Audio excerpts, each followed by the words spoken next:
बिस्मिल्लाहिर्रहमानिर्रहीम। अस्सलाम वालेकुम रहमतुल्लाहि व बरकातुहू। माय ऑल यूट्यूब व्यूवर्स, मैं उम्मीद करती हूँ कि आप सब खैर आफियत से होंगे।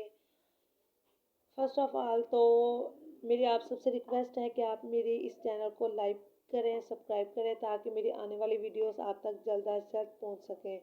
आज मैं आपसे जिस मेडिसिन के बारे में बात करती हूँ, मतलब जिस होम्योपैथिक रेमेडी के बारे में आपको आगाह करूँगी, वो है सलेशिया।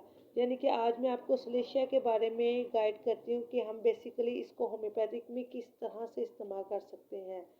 पहले मैं आपको इसका बता दूँ कि सलेशिया आलमी कायनात का एक अंसर है जो हर चीज़ के अंदर, चाहे वो जानदार हो या गैर जानदार, पाया जाता है।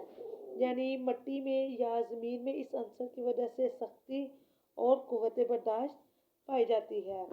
इसके साथ साथ अगर मैं आपको सलेशिया की खासियत को अगर चंद लफ्ज़ों में अदा करूं यानी बताऊं, तो कहा जा सकता है कि जो सलेशिया है इसका इस्तेमाल वहाँ होता है जहाँ जिस्मानी या अहलाकी ताकत में कमी वाक़या हो जाए। यानी पल्साटिला का मजमन जो है वो सलेशिया है, और वो कलकेरिया, हिपरसल्फ, ग्रेफाइट्स और फास्फोरस को इस ज़मरे में शामिल करते हैं।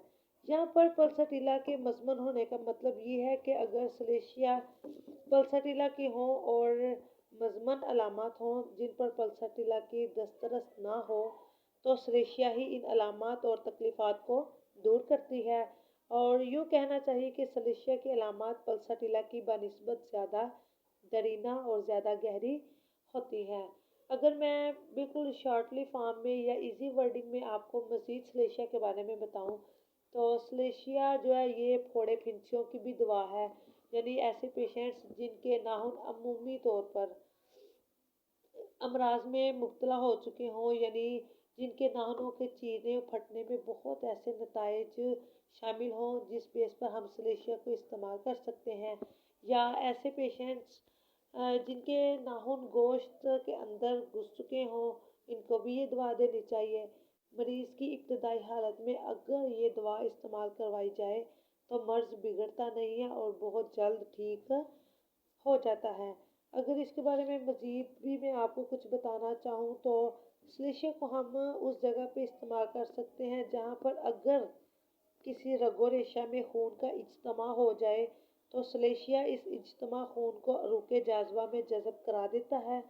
और अगर पानी की थैली से पानी बह रहा हो और इस पानी यानी अल्ब्यूमन मिले पानी का कलकेरिया फास दोबारा जज़ब ना कर सके, तो ऐसी हालत में भी सलेशिया का इस्तेमाल फ़ायदेमंद होता है। इसलिए यूट्यूब व्यूवर्स, अगर आपको मेरी ये वीडियो पसंद आई हो तो आप इसे लाइक करें, सब्सक्राइब करें, ताकि मेरी आने वाली वीडियो आप तक जल्द अज जल्द पहुंच सके। जी, अस्सलाम वालेकुम रहमतुल्लाहि व बरकातुहू।